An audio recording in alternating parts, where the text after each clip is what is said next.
کبھی آقا فرماتے اللہم انی اعوذ بک من الشقاق والنفاق وسوء الاخلاق، یا اللہ میں تجھ سے بدبختی، نفاق اور برے اخلاق سے پناہ مانگتا ہوں۔ عزیزان گرامی قدر، ہمارے آقا کو جو اللہ نے اخلاق عطا فرمائے ان میں سے چند دو تین بیان کرتی ہوں کہ میرے آقا صلی اللہ علیہ وسلم کا جو خلق تھا وہ کیا تھا؟ آپ سراپا رحمت تھے، سبحان اللہ، کیا تھے؟ سراپا رحمت تھے، رحم تھے، نرم دل تھے، نرم مزاج تھے، نرم گفتگو تھے، کبھی کرخت انداز میں نہ بولے۔ آقا علیہ السلام کے بارے میں اللہ نے فرمایا وما ارسلناک الا رحمۃ للعالمین، اے حبیب ہم نے آپ کو نہیں بھیجا مگر سارے جہانوں کے لیے سراپا رحمت ہے۔ وہ نبیوں میں رحمت لقب پانے والا، مرادیں غریبوں کی بر لانے والا، مصیبت میں غیروں کے کام آنے والا، وہ اپنے پرائے کا غم کھانے والا، فقیروں کا ملجا، ضعیفوں کا ماوا، یتیموں کا والی، غلاموں کا مولا، خطا کار سے درگزر کرنے والا، وہ بد اندیش کے دل میں گھر کرنے والا۔ ایک مائی گٹھڑی اٹھا کے جا رہی ہے مکہ پاک سے باہر جا رہی، بڑی تیز تیز قدم اٹھاتی، ساتھ پہ بھاری گٹھڑی ہے۔ ایک نوجوان ملتا ہے اس کو، وہ کہتا ہے بی بی ماں کہاں جا رہی ہے اتنی تیزی سے، گھبرائی ہوئی، ساتھ پہ اتنا بھار اٹھایا ہوا، لا ماں مجھے دے دے میں اٹھا لیتا ہوں۔ وہ اس کو دے دیتی ہے، جا رہی ہے، ساتھ اسے دیکھتی ہے کہ بیٹا تو کتنے میٹھے بولوں والا ہے، کتنی سونی صورت والا ہے، میں تمہیں ایک نصیحت کرتی ہوں، شہر مکہ میں نا ایک جادوگر آیا ہوا ہے، کہتی ہے کہ جادوگر آیا ہوا ہے، میں نے سنا ہے وہ بڑی میٹھی زبان بولتا ہے، بڑی بھولی صورت والا ہے، بڑی میٹھی زبان بولتا ہے، بس وہ جب بولتا ہے تو کسی کا دل موہ لیتا ہے، اور ہم لوگ جو ہے وہ اس کی باتوں میں آ جاتے ہیں اور اپنا دین باؤ جداد والا باپ دادے والا چھوڑ کے تو اس کا دین قبول کر لیتے ہیں، اس کا کلمہ پڑھ لیتے ہیں۔ تو بیٹا میں تجھے نصیحت کرتی ہوں، تو بڑا پیارا ہے، تو نا اس کی باتوں میں آ جانا کہیں۔ اچھا سنتے ہیں وہ نوجوان سنتے ہیں، پھر آخر میں وہ کہتی ہے بوڑھی اماں بیٹے بتا تو صحیح تیرا نام کیا ہے؟ انہوں نے کہا میرا نام محمد ہے۔ مائی تو جس سے بچنے کے لیے جا رہی ہے وہ تو میں ہوں۔ وہ کہتی ہے اگر محمد تیرا نام ہے تو میں صدقے واری جاؤں، میں تیرے قربان جاؤں، تیری صورت کے، تیری میٹھی زبان کے، میں تیرا کلمہ پڑھتی ہوں، مجھے کلمہ پڑھا دیں۔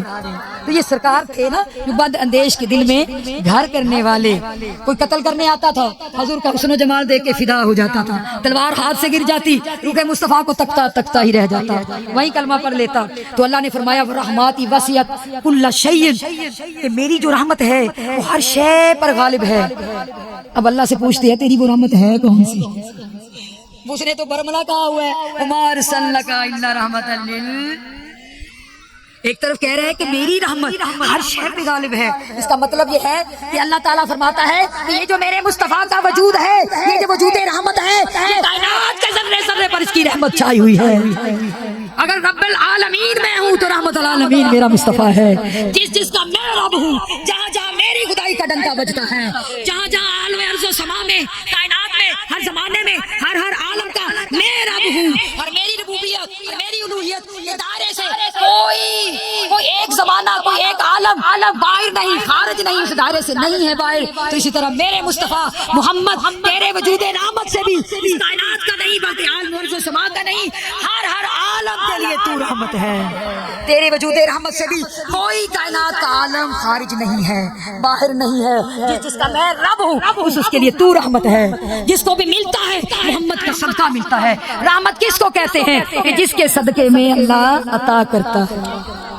اس وجود کو رحمت کہتے ہیں۔ تو اللہ پاک اسی حکم و فرمان کے مصداق میرے آقا کی رحمت عرض و سما پر چاہیے، اس کی بھی کوئی حد نہیں، کوئی لمٹ نہیں ہے۔ حضور کے چشمہ رحمت سے ازل تا ابد ہر ایک فیض یاب ہوگا، ہر ایک فیض یاب ہوگا، حتیٰ کہ اختتام قیامت پر ہر امتی اور ہر نبی بھی اسی چشمہ رحمت سے اپنی پیاس بجھائیں گے۔ وہ ایک بہت پیارا شعر ہے اس طرح کا بھی، آر دیے نہ پار دیے گل ساری سرکار دی۔ پھر آقا علیہ السلام کی ذات اقدس میں ایک نمایاں خلق سخاوت تھا، جود و سخا کا پیغام۔ میرے آقا سے کسی نے قطرہ مانگا تو دریا بہا دیا، سمندر عطا کر دیا، کسی نے ذرہ مانگا پہاڑ عطا کر دیا، کسی نے ایک موتی کی طلب کی آقا نے درے بے بہا دے دیے۔ حضرت انس فرماتے ہیں کہ میرے آقا کی بارگاہ میں کوئی آتا آپ نے کبھی نہ نہیں کی، کبھی انکار نہیں کیا، آپ اس کو عطا کرتے۔ ایک سائل آیا سوال کیا، حضور نے 2 پہاڑوں کے درمیان جتنی بکریاں عطا کر دی۔ وہ جب اپنے قبیلے جاتا ہے تو بڑا کمال ہو کے کہتا ہے میری قوم اسلام لے آؤ، بے شک محمد رسول اللہ اس قدر عطا کرتے ہیں کہ کبھی محتاجی نہیں رہتی۔ واہ کیا جود و سخا ہے، شاہ بطحا تھے تیرا، نہیں سنتا ہی نہیں مانگنے والا تیرا، اور بات ان پر جو چھوڑ دیتے ہیں دل شکستہ وہ جوڑ دیتے ہیں، اور ان کے جود و سخا کے کیا کہنے، لاکھ مانگو کروڑ دیتے ہیں، لاکھ مانگو کروڑ دیتے ہیں۔ ایسا کبھی نہیں ہوا کہ کسی نے رسول اللہ سے کوئی چیز مانگی ہو اور آپ نے انکار کیا ہو، آپ نے انکار کیا ہو، بلکہ اگر آپ کے پاس اس وقت کوئی چیز موجود نہ ہوتی تو اپنی ضمانت دے کر صحابہ سے لے کر دے دیتے۔ ایک بار ایک مہمان آیا، حضور نے صحابہ سے کہا کوئی ہے اس کی مہمان نوازی کرے؟ حضرت ابو طلحہ کھڑے ہوئے انصاری کہا یا رسول اللہ میں ان کو اپنا مہمان بناتا ہوں۔ گھر میں لے گئے، بیوی سے کہا یہ رسول اللہ کے مہمان ہیں، جو کچھ بھی ہے پیش کر دو، کچھ چھپانا نہیں۔ انہوں نے کہا اللہ کی قسم صرف اتنا کھانا ہے کہ ہمارے بچے کھا سکتے ہیں۔ آپ نے فرمایا بچوں کو سلا دو، اور جب کھانا کھلانے لگے چراغ بجھا دینا، مہمان یہ سمجھے گا کہ ہم بھی کھا رہے ہیں، تو پیٹ بھر کے کھا لے، کوئی بات نہیں، آج رات ہم بھوکے رہ لیں گے، اللہ کے رسول کا مہمان تو پیٹ بھر کے کھا لے۔ اور پھر جب وہ رسول اللہ کی بارگاہ میں اگلی صبح حاضر ہوئے تو آقا نے فرمایا آپ کے عمل کے باعث اللہ راضی ہو گیا، اللہ خوش ہو گیا اور آپ کو جنت میں داخل کر دی۔ میری ماؤں بہنوں، یہ تھے صحابہ جو آقا کی اپنے یار کی اداؤں پر مر مٹتے تھے، ایک حکم پر سب کچھ یار کے قدموں میں نچھاور کر دیتے تھے، سب کچھ وار دیتے تھے، سب کچھ نثار کر دیتے تھے۔ آج میں آخری پیغام کے ساتھ اجازت چاہتی ہوں کہ آقا علیہ السلام کے خلق تو اتنے ہیں کہ بیان نہیں کر سکتے۔ آپ عفو و درگزر کا پیکر، کیسے پیکر تھے کہ وہ مکہ والے جنہوں نے آپ پر ظلم و ستم کی انتہا کر دی، پہاڑ توڑ ڈالے، آپ کو ہجرت مکہ پر مجبور کر دیا، اللہ کا پیارا گھر چھوڑنے پر مجبور کر دیا، آپ کے یاروں آپ کے غلاموں پر ظلم کے پہاڑ توڑے، مگر جب فتح مکہ ہوا اور وہ تھر تھر کانپ رہے تھے کہ آج ہماری خیر نہیں، آج ہمیں کوئی نہیں بچا سکتا، تو میرے آقا نے فرمایا عفو و درگزر کی مثال قائم کر دی کہ آقا نے فرمایا آج میں تمہارے لیے وہی کہوں گا جو یوسف نے اپنے بھائیوں سے کہا تھا،